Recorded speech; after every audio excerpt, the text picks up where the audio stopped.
senses in order to test our senses. Could you answer that more clearly for us?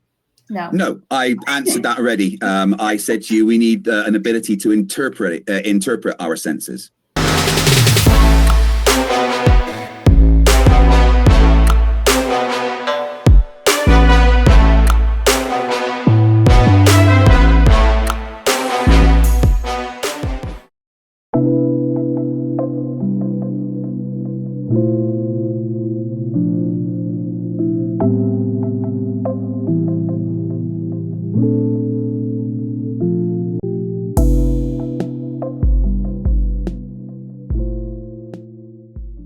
Hello, everyone. My name is Sydney Davis Jr., and I am your host for tonight's Professional Debater Reacts. For those of you who are new here, again, my name is Sydney. I am a professional debater. I teach communications and debate skills courses at both a collegiate and independent level. I've also competed in debate for many years, and I am often debating with Christians and atheists through organizations like the Conversation Coalition, of which I'm a founding member. And you can also check out my TikTok, where I post debates there. I post them on my channel. So yeah, basically what we're going to do tonight is we are going to react to a debate I've never seen. I've never seen this video before. It could be a good one. It could be a bad one, but the channel seems pretty popular and the video seems pretty popular. And this video is a Christian and an atheist debating the existence of God, but different from the conversations that I have with the Conversation Coalition or any of those debates. I'm specifically going to be critiquing the debate skills in this video. I'm not going to be critiquing the actual belief system. That is something that I do sometimes, but that's not what this is about. This is specifically to kind of explain and showcase real world debate skills and real world debate tactics and how important communication and debate is on a real world platform or real world, I don't want to say platform, for experience, I guess. I know that's not what I mean, but essentially what I'm trying to do is help people understand why certain things work, why certain things don't, why certain communication tactics are good, why they're bad, blah, blah, blah, blah, blah. So while in my own personal life, I do debate the existence of God and things like that from an actual material perspective, this is just about the debate. So now that we got that out of the way, let's get to it. Again, never seen this video before. I've never been on this person's channel before, but I thought this was kind of interesting. So let's give it a go. Hey, everybody. Tonight we are debating whether or not God exists, and we are starting right now with Wi-Fi Gospel's opening statement. Thanks for being with us, Wi-Fi Gospel. The floor is all yours.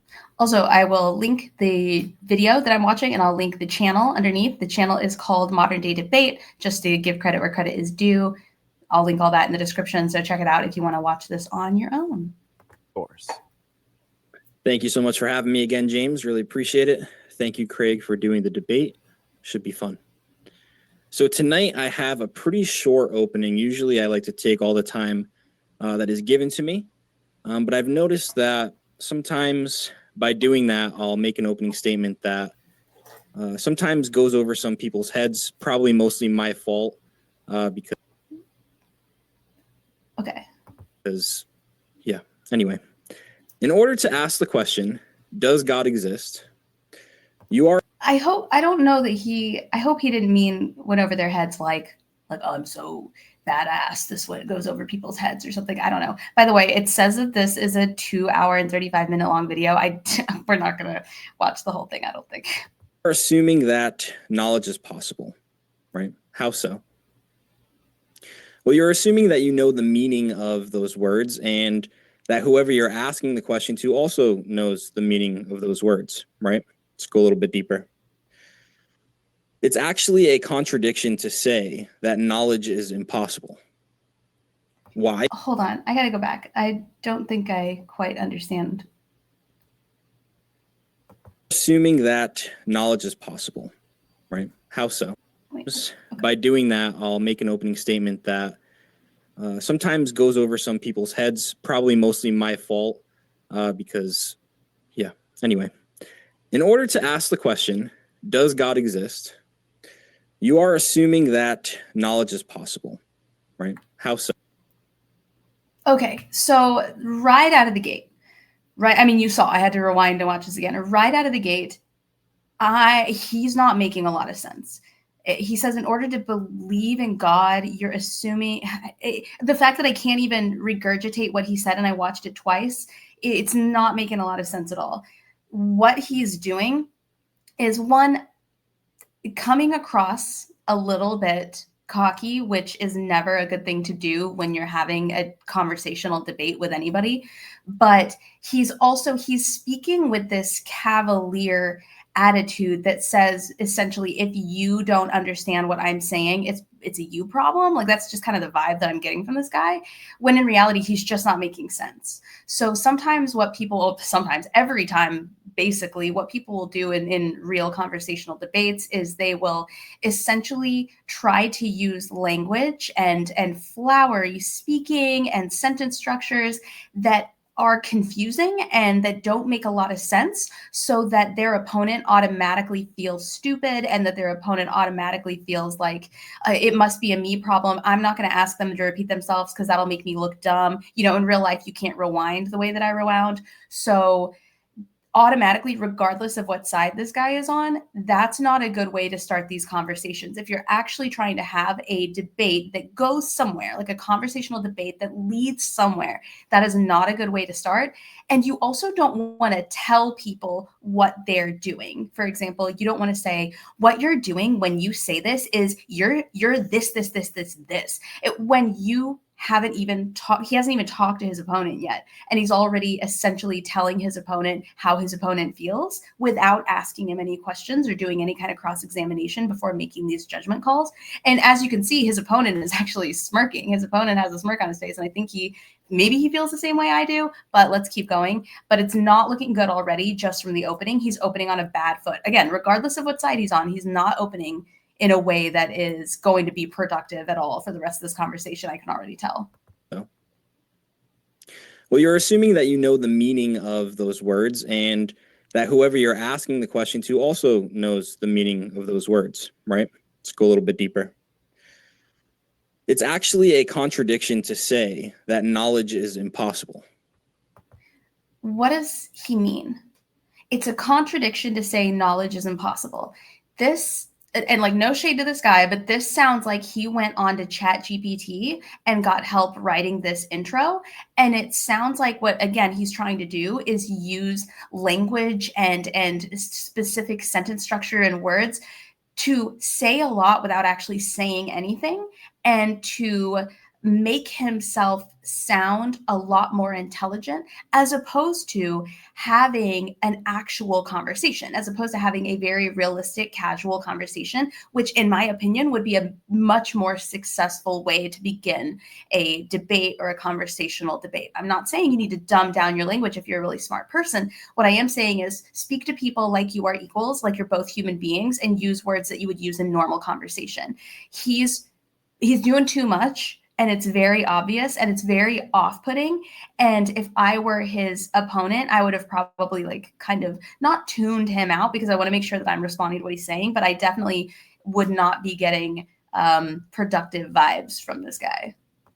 Why? Because you would have to actually know that knowledge is impossible in order to say that knowledge is impossible.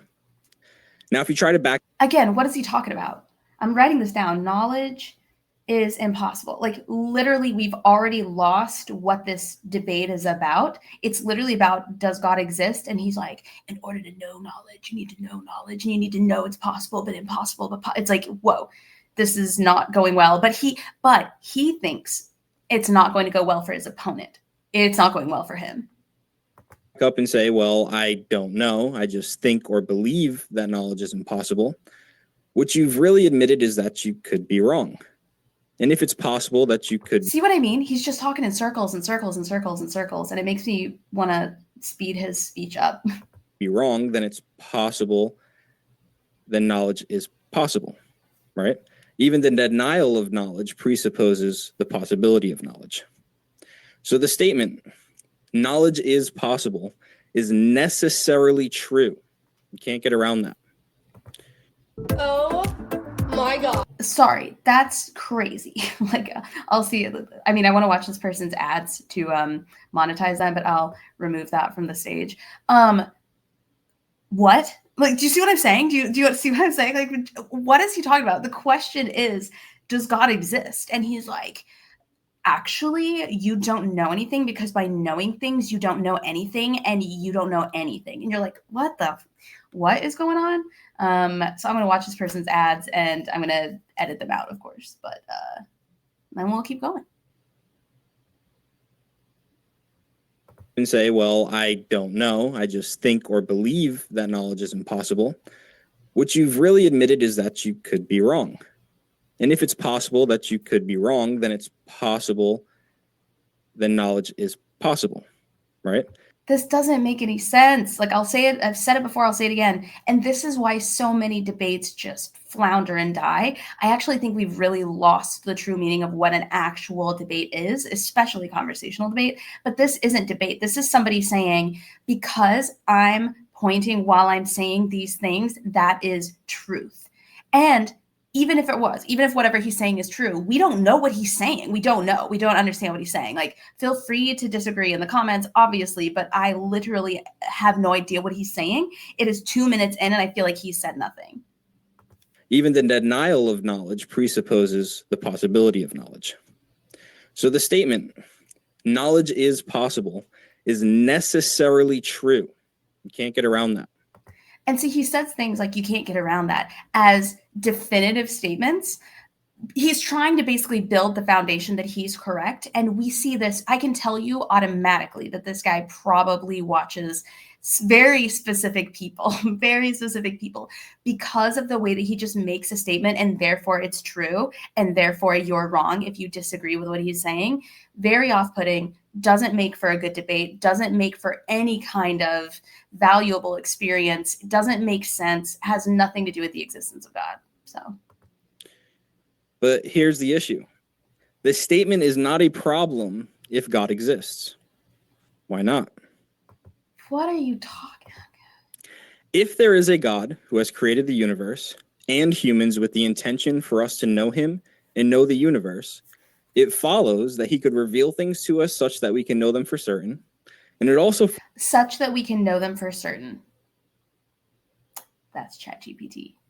Follows that we would be able to use epistemic theories such as empiricism in order to know things.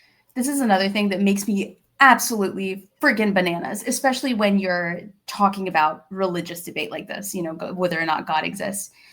I don't care about theories. I don't care about theologians. I don't care about books written by Christian philosophers and like theories and debate tactics and this and red herrings and this and that. That is irrelevant. In a true real world debate, it doesn't matter. Like, this doesn't matter. And so what he's doing is he's taking a script basically straight out of the books of very specific people who I will not name, and he's essentially saying, if I can quote all of this stuff, what it's going to do is it's going to boil down into an argument of authors or an argument of philosophers, and you're going to lose the point of the debate. Like, I'm predicting this already. They're going to lose the point of the debate because this guy's going to start just like quoting philosophers and theologians and publications and things like that instead of actually arguing the topic. And you don't want to do that. So when I'm on these live call-in shows, like with the ACA and other channels, and people start just like regurgitating these philosophers and these theologians, I just shut it down right there. And I say, hey, I'm not going to get into a debate with you about author versus author. You can publish, anybody can publish anything. I can publish a book tomorrow. That doesn't make me a philosopher, right? That doesn't make me correct just because I published a book. It's what I published the book about that is what matters. But what this guy is going to try and do, and what happens all the time, is he's going to try and say, well, you don't know who this author is. You don't know who this theologian is. You don't know who this philosopher is. You don't know who this like publication is. You don't know what this historical document is. So therefore you're wrong. When in reality, that's not what we're talking about here. We're talking about, does God exist? And I'm not going to waste my time comparing books with you when it doesn't matter. We're talking about something else. The difference is that we, an example of empiricism, don't have to rely on our senses in order to justify our senses. He's talked about empiricism. He's talked about senses. He's talked about all this stuff except for the question. Oops. And so as a Christian or as someone who believes in God, how do we know that our senses are reliable? Because God has created the universe and humans with the intention for us to know him and know the universe. And how do we know that's true? I would love to hear it. The impossibility of the contrary. Because if it were not true, knowledge would be impossible. And we know that that statement itself is contradictory. What? Sorry, headphone users. What is he talking about? What is he talking about? Like, again, not even attacking the aspect that he's the Christian in this argument. I'm attacking, he doesn't make any sense. This doesn't make any sense. If I were judging a debate round at a tournament right now, I would be just filling that ballot with how I have no idea what the hell this guy's talking about.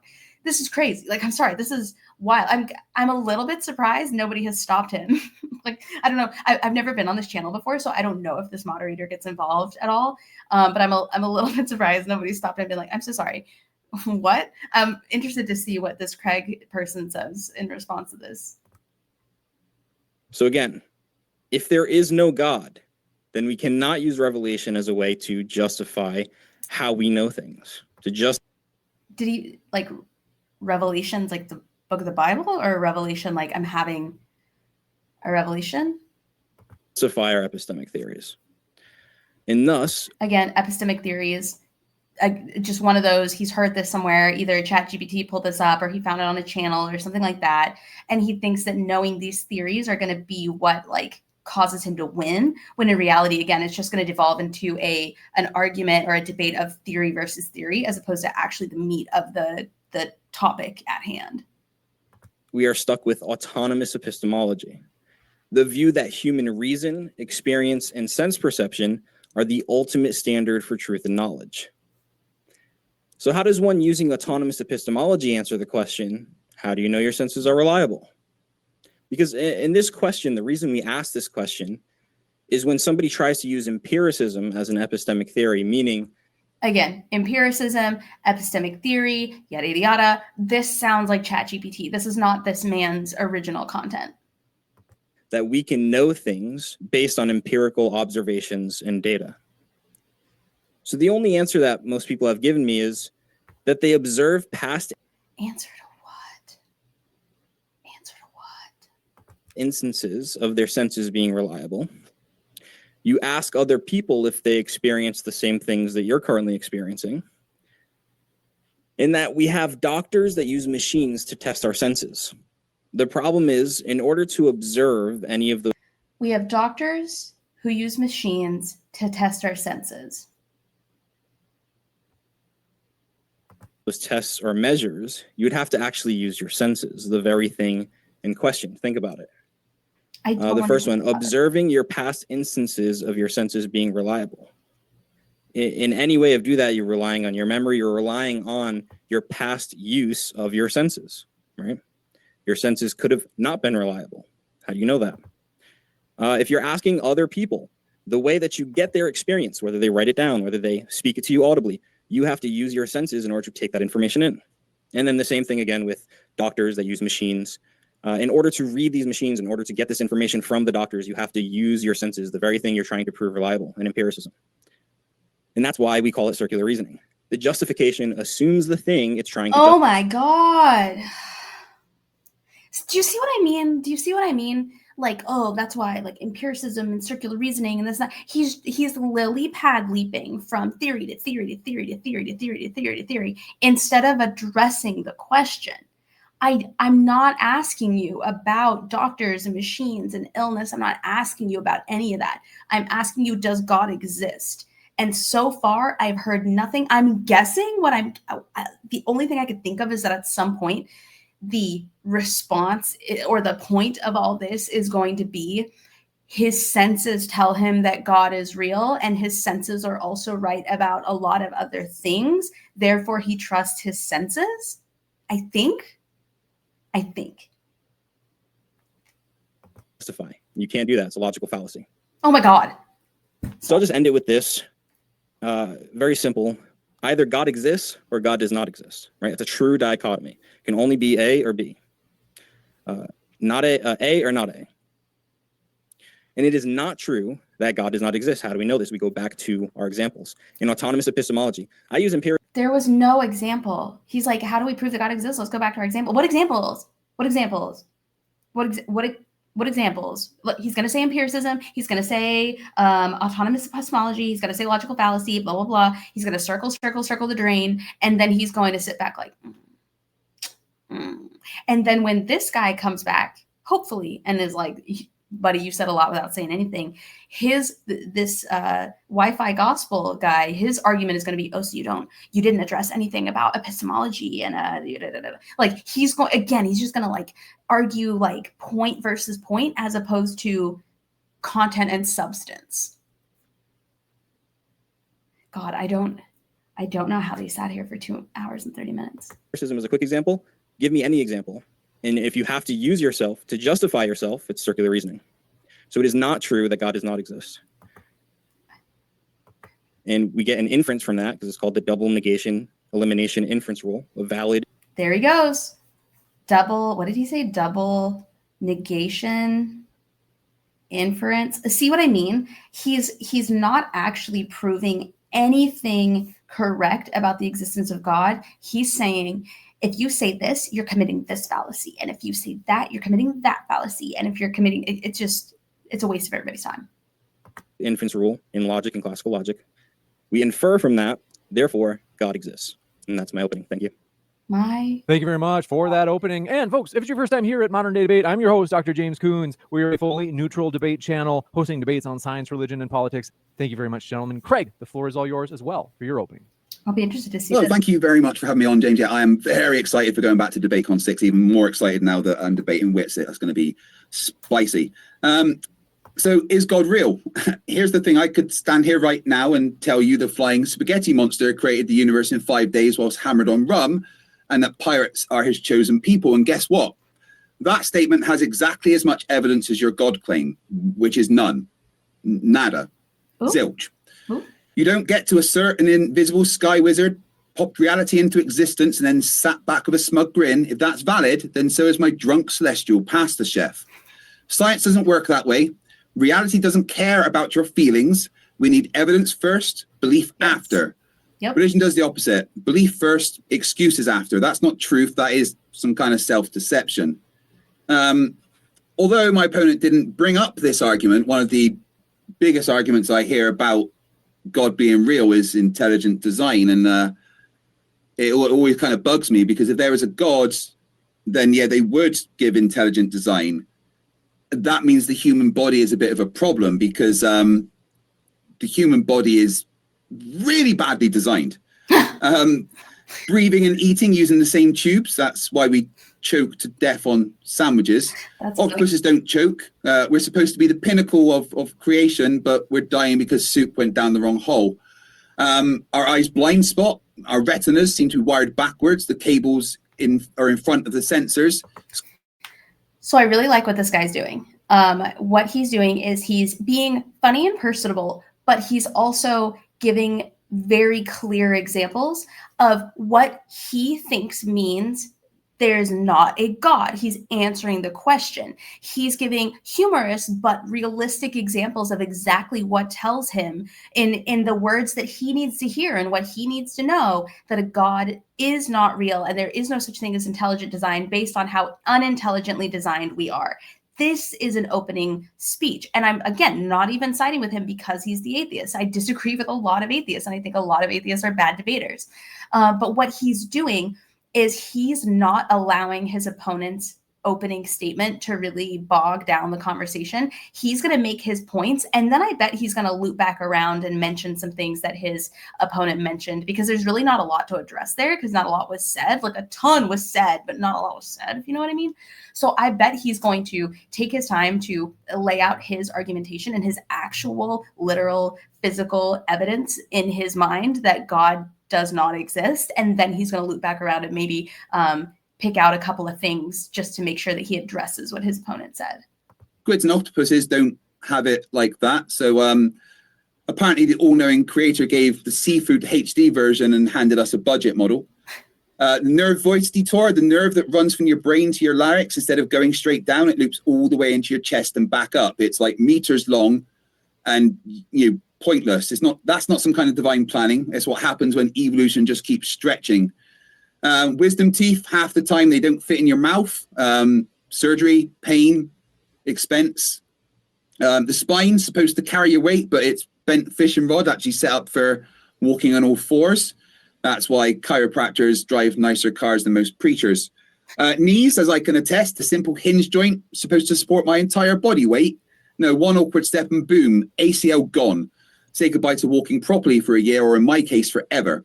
Sinuses drain upwards. That's like putting a toilet flush on the ceiling. The prostate, for men, it wraps around the urine tube like a boa constrictor, and later in life swells up and makes you pee like a broken tap. Thanks, intelligent design. Testicles are sensitive, fragile organs literally dangling outside of the body. Evolution did that because sperm don't like heat. If a god designed that on purpose, you'd get a wicked sense of humor. Vitamin C gene, well, nearly every other animal makes it vitamin C, but we don't. Our gene for that broke. Wow. People used to die of scurvy because of that. Thanks, designer. Leftovers, appendix, goosebumps, tailbone, wisdom teeth, all useless junk now. That's not good design. That's, messy. Childbirth is my favorite one. So many women die from giving birth.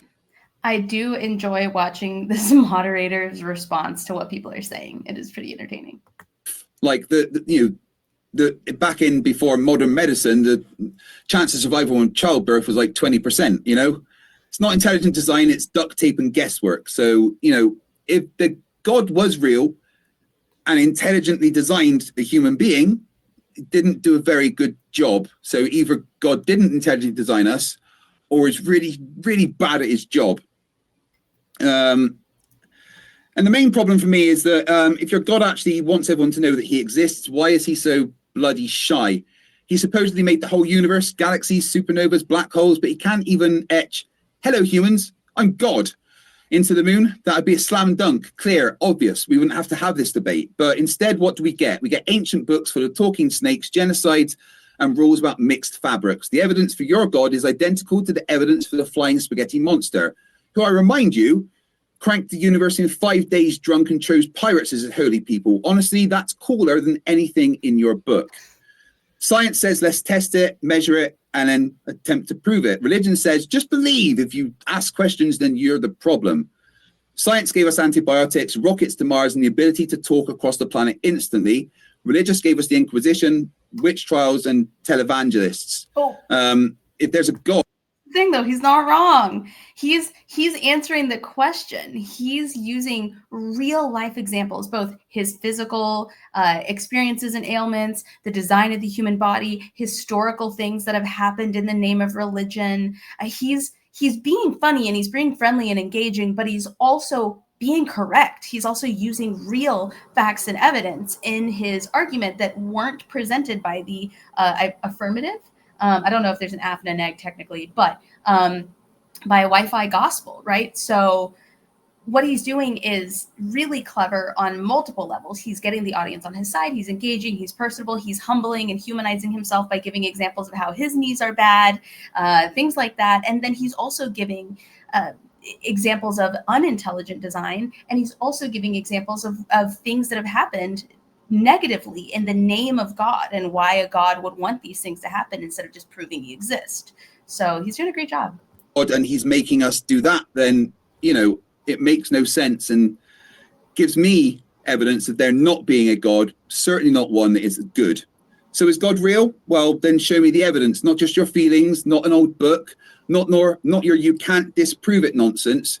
Show me something that only your God could have done. Until then, your God has the same credibility as Zeus with a hangover, Thor swinging his hammer, or the flying spaghetti monster, who at least had the decency to get drunk and whip up the universe in 5 days flat. So here I stand, evidence over myth, science over superstition, logic over fairy tales. And if any God really wants to make me believe, do me a favor. I'm currently doing a membership drive. I've been going for about 6 hours, and every membership adds 3 minutes. So if there is a God, can you just scroll more members across the moon for me? Thanks. Cheers. Thank you very much for that opening as well. Folks, we are very excited. I got to tell you, both of our guests are linked in the description.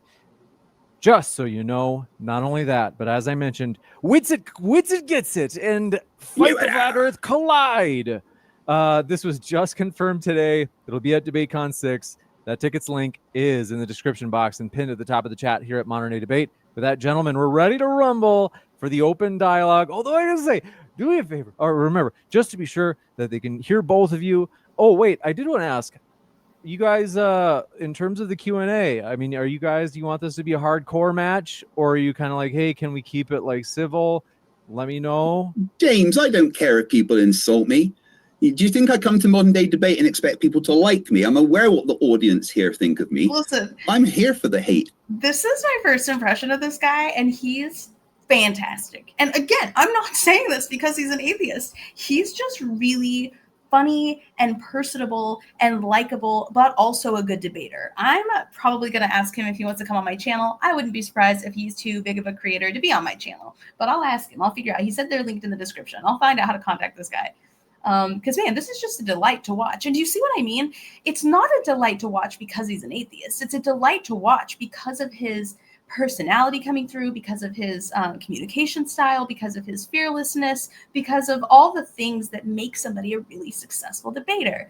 It just so happens that he is also an atheist. So let's keep going. I'm in love. I know you like it, but to be fair, with Wi-Fi, it's okay if you're kind of like, I actually find value in civil debates. That's reasonable. You're not a wimp if you prefer that. If Craig raises his voice once, I'm out. I'm just kidding. No, it's shut the fuck up, you idiot. Yeah, we're good. We'll have a good time, folks. Okay. Do you see how much this man's face changed when he's not reading off a script? He smiled, he made a joke, he chuckled. It's interesting. This is something I run into a lot during these theist debates, and this is one of the ways I can always tell they're reading off a script. Their personality totally changes and dries up and gets really serious, and they seem like while they're reading these scripts on how God is real or evidence of God, they're not having a good time. They're not having any fun. But the minute it became about this guy and his personal opinion on how he wants this cross-examination to go, he lightened up, which is great. I want to see that side of this guy. Still want to ask if you could keep the super chat civil nonetheless. If you have a question for the Q&A, we'll do the Q&A at the end. You can use either tag me at Modern Day Debate in the live chat, or super chats will be read first if you want to put a question in that way. Gentlemen, the floor is all yours. So your main thing was that, and I don't want to straw man you here, so let me know if I'm wrong, is that we can't have knowledge without God, right? I just want to point out that he did something that I talk about in my debate videos here on this channel. You can go back and watch. I'm not making this up. He's repeating back to this guy what this guy is saying, and then he says, correct me if I'm wrong. He makes sure that he's repeating back to this guy exactly what he heard, exactly what the guy said, and he's opening the floor for that guy to correct him if he's not saying the right thing. So that just goes to show you that is a valuable tactic. You do want to make sure you understand your opponent, and you do want to give them the chance to backtrack on what they said once they hear what they sound like. I talked to Godless Engineer about this. You can see my interview with him about debate. I've talked about that in some of my debate videos here. I know I've talked about it on TikTok, but he's saying, correct me if I'm wrong, this is what you said. And I'm willing to bet that Wi-Fi Gospel is going to change a little bit about what he said once he hears what it sounds like coming from somebody else. Let's see. I cannot click. That we can't justify the existence of knowledge, or that knowledge is possible without God. But that's just a circle. You're saying that God is real because knowledge needs God. And I know that because God is real. I mean, that's not an argument. That's just circular sort of reasoning and literally just presuppositional nonsense. Knowledge is a justified belief because we've tested things against reality. We gain knowledge by doing science and making predictions and then testing those predictions. Knowledge does not require anything to have given us knowledge. Your argument is literally just circular reasoning that, well, we can't have knowledge about God, therefore God. Well, you're saying that you can have knowledge without God, right? Yes, I just explained. Knowledge is just justified true belief. Yes. So I have the knowledge that this lighter, if I let go of it, will fall to the floor. And I know that's a justified true belief because I've tested it many times. There you go. It did it then. It did it again. It did again. I have knowledge that this lighter will fall down if I let go of it. It is a justified true belief that I didn't need a deity to tell me. So you're relying on two things, empiricism and induction, but let's just talk about empiricism first. In my opening statement, I asked a question, because empiricism relies on sense data. How do you know that your senses are reliable? Because we test them. Right. And in my opening, I also said that if you say that as your answer, what you're doing is circular reasoning. You're justifying your senses by assuming your senses in the past when you tested them were also reliable. He did it. He's like, well, because I said that you were going to say this, I'm actually right. When in reality, he's responding in the way this guy knew he was going to respond because this gentleman is making a good point. And the reason this Wi-Fi gospel guy probably gets this response all the time is because people probably call him out on this a lot, or they probably respond in a way that's like, hey, just because you say that your senses prove there's a God doesn't actually make it true. And he goes, but see how I even said in my opening statement that you were going to say that, therefore I'm right. And it's like, holy gaslight. That is not what's going on here. Incorrect. We test our senses against predictions to see if they match reality. So, for instance, we would say, well, my senses tell me that a hot thing will burn me. Okay. And then if I get burnt by a hot thing, I have clarified that my senses were correct by telling me that that hot thing is going to burn me. I know my senses are reliable because they work. I eat food and I don't choke. I look both ways and avoid cars. If they didn't work, I'd already, be dead. It's just a circular reasoning from your side, asking me to justify my senses when my senses are justified by the fact that I can test and make predictions that my senses can then verify. Right. So when you test and make a prediction, like your stove example, when you make a conclusion about your test, what do you use to make that conclusion? How do you observe that conclusion? We analyze it to against our prediction and the results. And what are you using to analyze it? Evidence.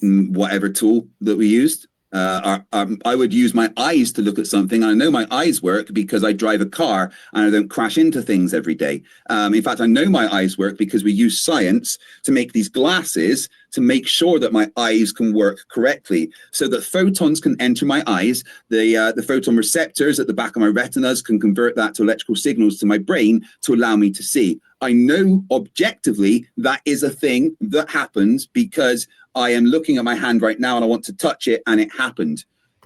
I love when really good debaters do this, when they actually know a lot more about what they're talking about, but they save it for later because it's really not relevant to the conversation until it's brought up in this way, where someone's like, well, what about this? And they go, okay, fine. Now I'm going to blast you. Now I'm going to blast you with knowledge and facts and experience and things like photons. So that's great.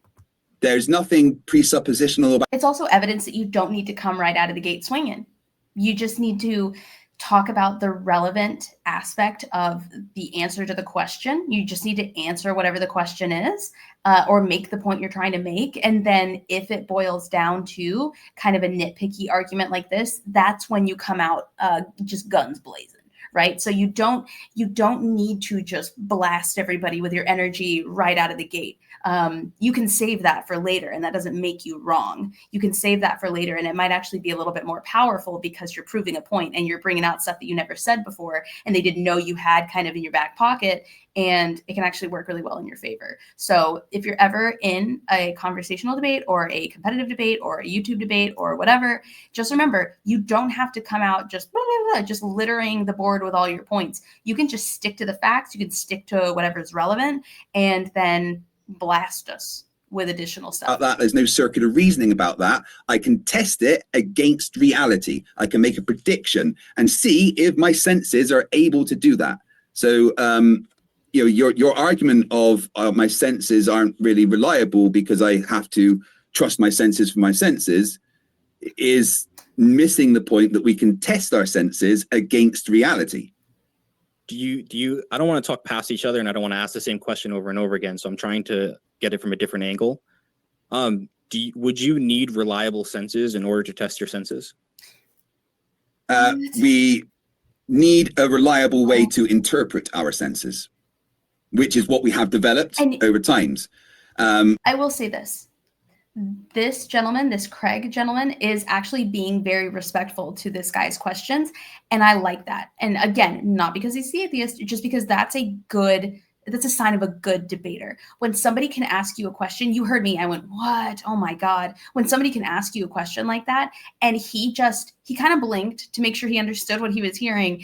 And then he addressed the question the guy asked, whether or not he thought it was relevant, whether or not it was valuable for the conversation. He addressed it, and he addressed it politely, and he addressed it very firmly. I think that's great. I think it's a really good response. And I think it's a really good, I don't want to say tactic, but it's a good skill to have, and you can develop that skill. So I just wanted to point that out. I think that's really great. For instance, going back to the fire, I put my hand over something hot. My senses tell me I am getting burned, and I move it away. I know that's a fact, and I can make a prediction what will happen if I ignore my senses. I will get a blister on my hand. All right. I know my senses are reliable because they relate to reality and the world around us. And it seems like what you're saying is, I know my senses are reliable because look, they're reliable. Yes. No, because we tested them. You're missing the whole tested part. Yeah, okay. That's true. We have to, for instance, my sight. Okay. I know that my sight is reliable because I sat in an optician's chair for 96 minutes while they tested my eyes over and over again to make sure that they receive photons in the correct way by putting corrective lenses over them. My senses were tested against reality, against an observable reality that is a measurable thing that is done so that everybody can see correctly. If this didn't work, again, I would be crashing into walls instead of driving my car properly. My senses work. I know they work because they've been tested. Now, here's another quick thing. I know my senses work because I know when they stop working. For instance, I'm going a little bit deaf, and I've noticed this. What he's doing here is also a really great thing to include in a debate. He's not only proving that what he's saying is accurate and that his senses work, and how does he know his senses work, but he's also saying, I can prove that my senses work also because I notice when they stop working, right? And I think that's a really great way to approach an argument or a debate. Is it's less about proving that something is real and more about proving that something is clearly not real because of this. I feel like I phrased that wrong. It's less about proving that something is the way that it is, and it's more about proving that something can cease to be. Therefore, whatever it is you're trying to prove is actually accurate. Like, I know that this thing is real and that it exists and that it works and that it functions because when it stops functioning, it really fucks up my life. But what he's saying is, what he's proving is real is the lack of existence of God, right? He's not proving that God's real through this means. He's saying, here's how I know my senses work, because one, they work, and here's a bunch of examples that are very realistic and legitimate, but two, because when they stop working, my life goes to shit, basically. And I think that's a really fantastic way to approach any kind of argument. Is here's how I know that this is true, positive, positive, positive, positive. Also, here's how I know that negative thing proves it, and negative thing proves it, and negative thing proves it. So, excellent. I've noticed that I can't hear things as well. People have to repeat things to me a lot more often. I am getting my hearing tested. I know my senses are reliable because I know when they stop being reliable, and I have to get them fixed. Awesome. Yep. And I would just say that what you're doing is telling us what is the case. And my question is asking you to provide a reason for the case, a justification for the case. And when you keep going back to testing, when you keep going back to testing, I asked you a question that you didn't necessarily answer directly. I asked you if we needed reliable. This is something else that is touted a lot on these channels and podcasts, of which I will not name. He's not even proving his point. All he's doing is talking about the other person's responses and presentation. He is not saying, but through this, wouldn't that be a sign of God? Or like, wouldn't you agree that this and that and the other is a sign of God? Or wouldn't you agree that this could arguably be used as evidence to support that God is real? He's not doing it. And it's probably because it's not true. Like, there is no way to prove that God's real. Like, I'm just being for real with you. But also, he's doing a very common, poor debate tactic. And that's where instead of focusing on the topic, he's poking at his opponent about things that don't matter. It doesn't matter. The things that he's really driving home really have nothing whatsoever to do with the topic at hand. And he's almost hiding the fact that he really doesn't have a response, or he really doesn't have true proof or evidence, by instead what he thinks is diverting our attention to, well, my opponent didn't say this and my opponent couldn't say that, instead of, okay, to your point, here's where I would argue with you that this is actually what you're talking about is actually a sign of God. Because he can't do that, because that's unfortunately like just to be biased for a second, he can't do that. I can be biased, but I can also be right. I can also be correct. Senses in order to test our senses. Could you answer that more clearly for us? No, I answered that already. I said to you, we need an ability to interpret our senses. So our senses are tools. Our senses are tools. Our senses are designed via evolution to give us clues. We smell because we have receptors to do that. We see because we have receptors to do that, and we can test this against reality. We can say, well, if our senses are correct, then we should be able to do this, and then test to see if we can do that and get the result we were looking for. And I understand that if you want to have nuance with your answer, but it doesn't really seem clear to me. Is that a yes or a no that we need reliable senses in order to test our senses? Again, I answered the question. We need a way to interpret our senses. I really don't want you to keep asking me this.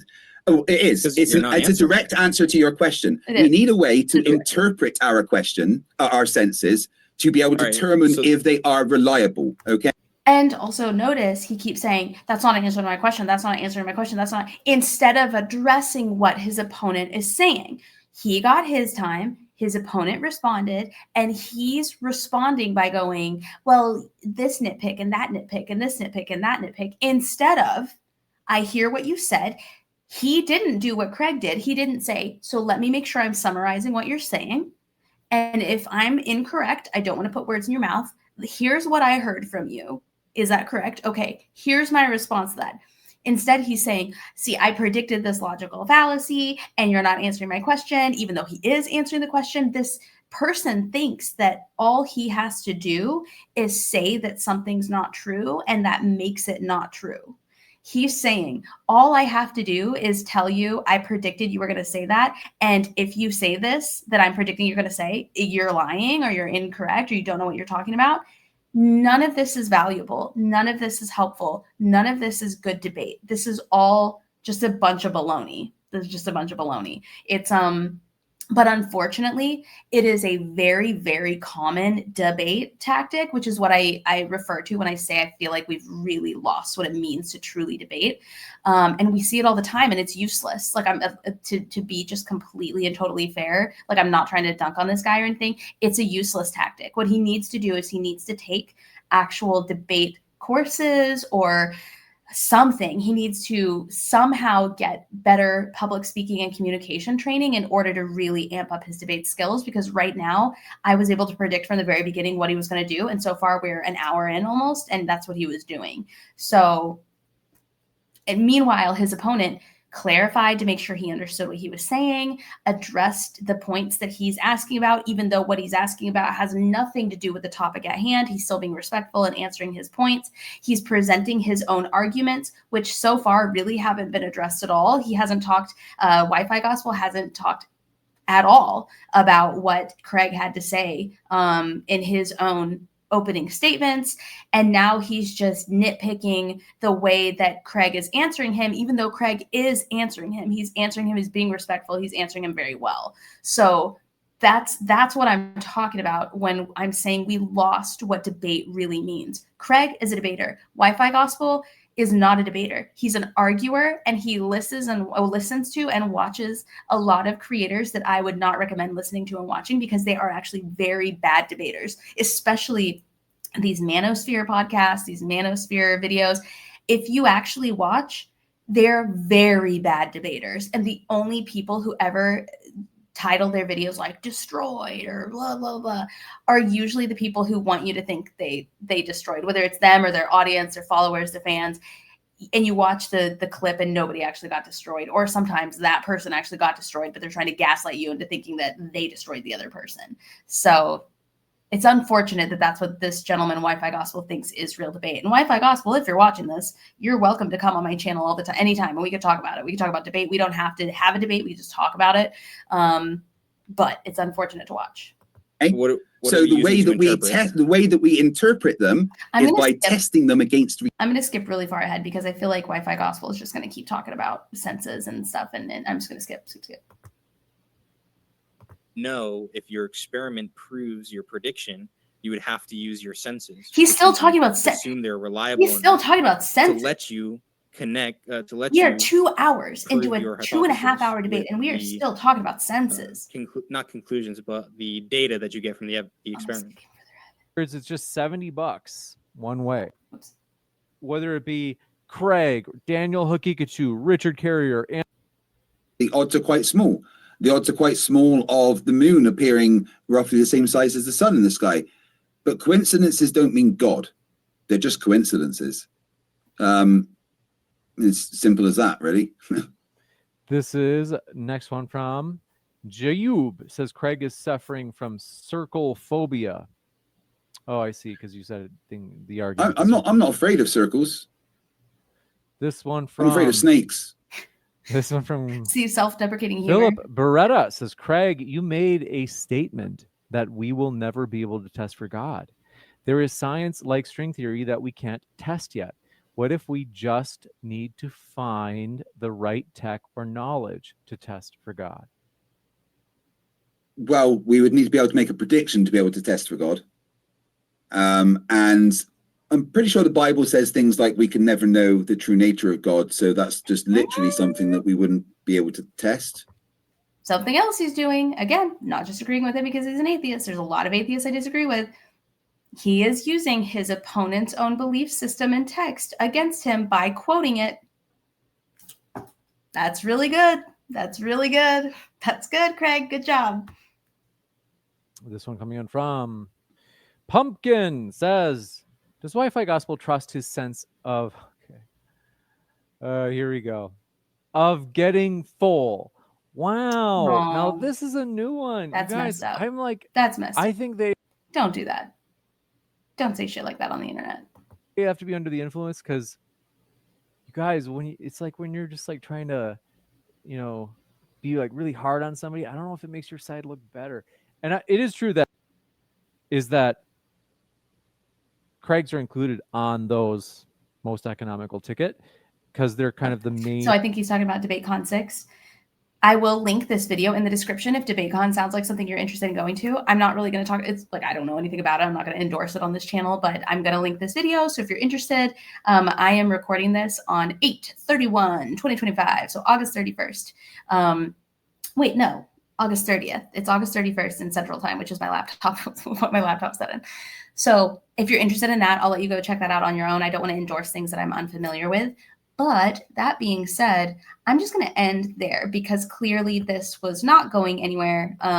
Unfortunately, I think Craig did a really, really fantastic job, not because he's an atheist, but because he's a really good debater. And Wi-Fi Gospel, if you are watching this or if anybody knows Wi-Fi Gospel, I would love to offer him tips and advice on how to better debate because that was unfortunately quite painful to watch, unfortunately. I think I said unfortunately twice, but it was double unfortunate. So that being said, I would love to do more of these videos, more of these professional debater reacts to debate videos. So if you are interested in submitting debate videos, I'm going to post a link in the description of this video where you can send me debates. Please don't send me weird shit. Please don't send me stuff I'm going to regret watching that is non-debate. There's lots of debates I'm going to regret watching, and that's okay. But don't send me like weird stuff. Come on, like be respectful. But I'd love to hear your thoughts in the comments. Is this interesting? Do you like this? Do you have any recommendations? Do you have anything that you would say to either one of these debaters? Is there anything on that channel that you recommend continue to watch? I thought it was very interesting. Looks like they do live streams. But yeah, all thoughts and opinions and things down below.